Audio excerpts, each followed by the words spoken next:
Teacher Mike, siguro good idea kung mag-organize tayo ng field trip para sa mga students. Hello, Teacher Mike. Ano sa tingin mo? Sa tingin ko, Stella, good idea yan. Hello, Teacher Mike. Okay, great. Meron akong mga options. I-email ko lahat sa'yo, Teacher Mike. Okay.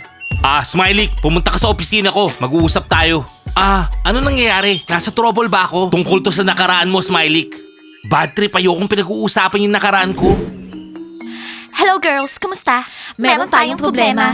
Ano nangyari? Sa tingin ko, meron tayong bagong estudyante dito sa academy. Bagong kakompetensya? Sino? Ayun siya oh. Ano? No way. Yung bata na naka-leopard clothes. Girls, bakit hindi natin siya puntahan para makilala natin? Para malaman natin kung sino siya at anong ginagawa niya dito. At something na maiinom, Gigi. Hoy, girlie, nawawala ka ba? O ano? Kaming tatlo lang yung pwedeng magsuot ng leopard. Hoy, pwede humarap ka para malaman mo kung sinong kumakausap sa'yo. Kami yung mga kisas ng Bunny Academy. Hindi yung mapigilang mag-show off, no? Hello, kisas. May tinatanong kayo? Dana, bakit nakasuot ka ng leopard clothes, ha? Bakit? Magpalit ka ng damit. Magsuot ka ng all pink katulad ng ate mo. Anong ginagawa mo dito? Pang-adults lang tong Bunny Academy. Kisas, relax. Trendy tong leopard clothes, kaya nakasuot ako. Dana, pwede ba? Huwag kang magmarunong. Masanay na kayo na nandito ako. Magtatrabaho ko para sa bagong Lady Bunny collection, kaya nandito ako palagi. Ay, wow, cool. At bakit hindi si Diana yung gumawa nun? Sana naman walang leopard print sa collection na to. Hindi ko pa alam yung details. Good luck. Kailangan nating maglabas ng leopard print collection natin bago pa gawin ng iba, okay? Oo, agree ako sa'yo. Girls, may gusto ba kayong orderin? Oo, Gigi, bigyan mo kami ng lemonade. Okay, Big, kumuha ka ng lemonade. Bilisan mo. May mint o wala? Meron mint.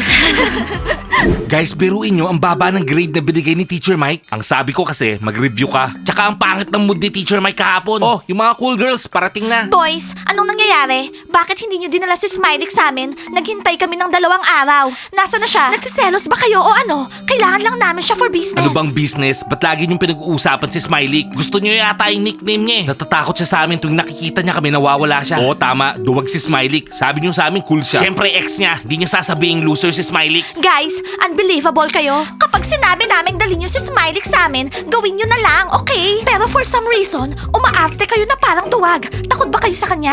Anyways, gusto namin ipaalala kay Smiley lahat ng kasalanang nagawa niya. At gusto namin siyang gawing mascot. Maliwanag ba sa inyo yon, boys? Malinaw na lahat. Gusto nilang gumante. Girls, tinraidor niya yung team namin. Tataraidorin niya rin kayo. Iniwan niya kami nung nahihirapan kami. Gusto ulitin ng mga girls yung pagkakamali niyo. Sige lang, dadali namin si Smiley sa inyo ngayong araw. Tara, kunin na natin yung lamok na yun. Tara guys, let's do it. Oo, gawin nyo na. Hihintayin namin siya sa training hall ngayong araw. Tignan natin kung gaano kahirap sa kanya magsuot ng mascot costume. Paano si Mario? Anong problema kay Mario? Hindi na naman siya kasama sa team. Noon pa alam ko yung mga girls na to mapaghigante. Kaya maganda, wag silang inisin. Tara guys, hanapin na natin yung duwag na Smiley. Nandun siya, nagbabasa ng libro. Timur, anong iniisip mo? Wala, tara na. Hello, Dana. Good to see you. Hello, girls. Hello, sister. Good to see you. Dana, bisitahin mo ako sa Bunny Corporation ngayong araw, ha? Nasa 3rd floor yung Bunny Corporation, okay? Dana, hindi ka dapat nagsuot ng leopard. Tsaka huwag ka masyadong makikipag-usap dyan kay Ashley. Ang weird niya. Ashley, weird ka ba? Nagsisinungaling sila. Hello, Stella. Pwede mo ba kaming tulungan? Alisin mo na si Mario sa cheerleading schedule. Hindi ko maintindihan. Bakit? Girls, kumusta? Hello, Teacher Mike. Kumusta? Para to sa ikabubuti, Stella. Hindi na siya mascot ng team namin. Oo, boyfriend mo na lang siya ngayon. Gusto mo siyang laging kasama, di ba, Stella? Thank you, Banis. Inalis nyo na ako. Kasama ko na si Stella, umaga at gabi. Mario, hindi. Hindi yun yung pinag-usapan natin. Stella, nakapag-decide na kami, okay? Bunny girls, makinig kayo. Bakit may bata dito sa Adults Academy, ha? Ayun, oo nga. Ayun siya. Ano? Sinong tinatawag niyong bata, ha? Ikaw yung sinasabi nila, Dana. Anong sinasabi niyo, Kisas? Kapatid ko si Dana at hindi na siya bata. Pwede ba? Huwag na kayong gumawa ng gulo sa mga kasama ng bunnies. Okay? Nagagalit lang sila kasi naka-leopard print si Dana. Huwag niyo nga akong pakialaman, Kisas. Umarte kayo na parang adults. Okay, Dana, tara na sa cafe. Let's go. Narinig niyo yun? Bakit ganun kami kausapin ng bata na yon, ha? Girls, huwag niyong pakialaman si Dana. Huwag niyong kalimutan yung mutual politeness dito sa academy. Ilang beses ba namin kailangan ulitin yon? Mario, pwede kang pumunta sa training hall. Kunin mo na lahat ng gamit mo ngayong araw. Pagbalik mo, pag-uusapan natin yung future mo bilang basketball player. Kailangan mo mag-basketball. Si Mario, basketball player. Tignan lang natin sino tatawa sa huli. Okay, Stella, magiging basketball player ako. Gigi, ang galing nito. Ang galing. Proud ako sa'yo. Thank you, Teacher Mike! Hindi lang ako magaling sa cafe, pati sa studies magaling ako. Oo nga, ang cool. Hoy Zach, wag mo tignan yung notebook ni Gigi. Teacher Mike, meron kaming tanong sa'yo. Sige, ano yun? Basketball girls? Hindi pa natin alam kung sinong magiging president ng academy, si Diana o si Kiril. Ongoing pa yung botohan. We suggest, pumili na tayo ng head of class. Okay, mamili tayo. Oh, pwede ako maging head of the class. Magaling ako, Teacher Mike. Si Gigi ang head ng class. Hoy, Gigi, hindi namin inopen tong conversation para maging head ka ng class, okay? Hoy, Gigi, makinig ka. Salbahing bansot. Isa sa aming tatlo yung magiging head of class, okay? Hoy, basketball girls! Lagi kayong nag-a-absent, tsaka higante kayo. Hindi kayo magiging head of class, no? Anong tinawag niya sa atin? Higante daw. Hoy, makinig ka, Gigi. Malayo kami sa pagiging higante, no? Teacher Mike, gusto ko maging head of class. Okay, Loren. Tatanungin ko yung mga guys kung papayag silang ikaw yung maging head ng class. Against ako maging head of class si Loren. Big, Zach, iboto niyo ako. Magkakasundo tayo sa lahat. Hindi kayo magsisisi, boys. Girls, one more thing. Gawin nyo yung sinasabi ko sa inyo. Siyempre naman, Teacher Mike. Gagawin namin lahat. Hi, boys! Wag na wag niyong iboboto yung si Loren. Magsisisi kayo. Hindi ko alam kung anong magagawa ko sa inyo. Lalo ka na, Big. At ikaw, Zach, wag na wag mong babalakin, okay? Big, sabihin mo sa girlfriend mo, wag niya ako tinatakot. Gigi, di namin iboboto si Loren. Masaya ako marinig yan. Ako yung magiging head ng class. Hello, Smiley. Hello, girls. Smiley, pipili tayo ng head of class. Iboboto mo ba ako, ha? Oo, iboto mo siya. Okay, wala naman akong pakialam sino maging head ng class. Anong balita, Smiley? Smiley, sumama ka sa amin. Saan? Pare, kailangan ka namin dalhin sa training hall. Ano ba yan? Wrong timing to mga basketball players. Oo, laging wrong timing yung pagsulpot nila. Sawa na ako sa pagkukunwari nilang astig sila. Oo nga. Kaya kong pumunta mag-isa dun. Hindi, sasama ka sa amin. Inutusan kaming dalhin ka, so dadaling ka namin.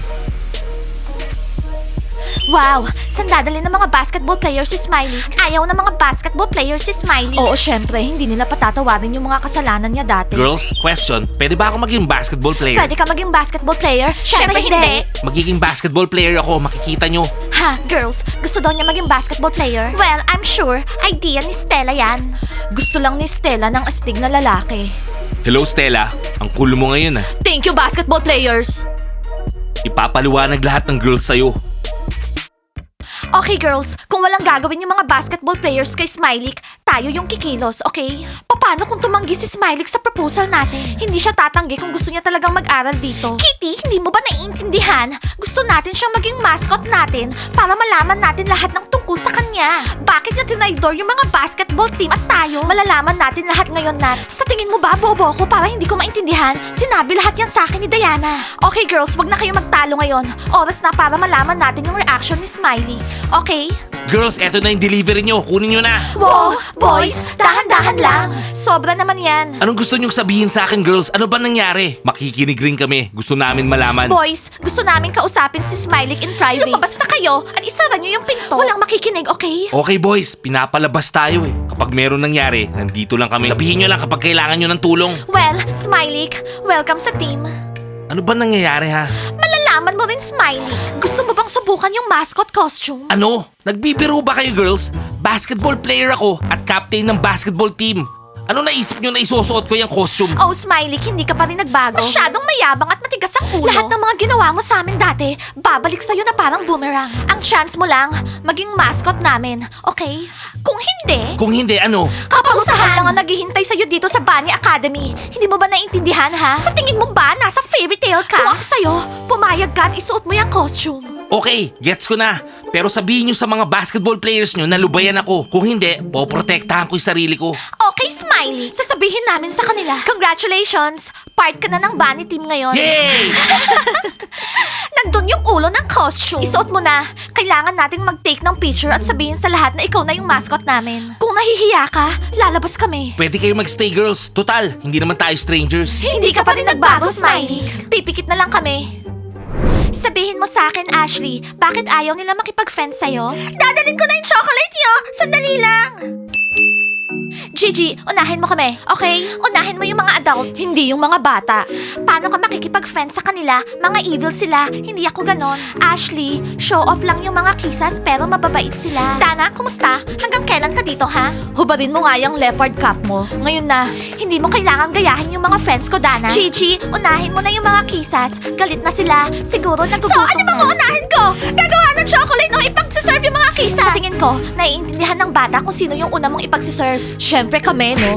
Kailangan kong tawagin si Big. Hindi ko to kaya ng mag-isa. Ang susungit nyo, pag dumating na yung bagong collection ng bunnies, bibigyan ko kayo ng hoodies. Hoodies? Wow, I guess okay ka naman pala, Dana. Oo, hindi bata na iniisip namin. Adult and smart. Girls, sa tingin ko maging mabait tayo kay Dana. Oo, para sa hoodie. Sige na, Kisas, umorder na kayo. Gigi, dapat tinatandaan mo kung anong gusto namin. Hot chocolate with marshmallow. Nakita mo, Ashley? Bumait na sila. Dana, nashock ako, magician ka. Lahat ng tao dito gagawin lahat para sa bunny collection. Basketball players, mahirap ba sa inyo na iboto ko, ha? Against ba kayo na maging head of class si Loren? Head of class lang, hindi naman president ng academy. Pag-iisipan namin, hindi ko gusto to. Head ng class, anong ibig sabihin nun? Ayaw namin na bigyan nyo kami ng problema, girls. Stella, ang ganda ng dress mo. Thank you, Timur. Huwag ka nga makipag-flirt sa akin. Guys, kung meron sa inyo ang gustong maging head of class, magdala lang ng ballot box dito, okay? Thank you, Stella. Sa tingin mo ba bobo kami para hindi maisip yan? Hindi enough yung one box. Kailangan namin ng marami. Para makaboto yung mga tao kay Loren. Timur, tumabi ka dyan. Okay. Stella, pwede mo ba akong i-sign up? Nandito na ako araw-araw. Weird! Hindi yan binanggit sa akin ni Diana. Pero sige. Thank you, Stella. Boys, sino sa inyo ang magdadala sa akin sa Bunny Corporation? Si Timur. Bunnies are cool! Bunnies are the best!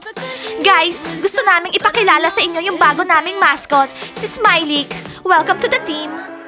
Bagay sa kanya yung rabbit costume. Anong balita, Smiley? Hindi ka na basketball player? Oh guys, tama na. Baka umiyak pa yan eh. Parang kailan lang siya yung captain natin. Guys, makinig kayo ng mabuti.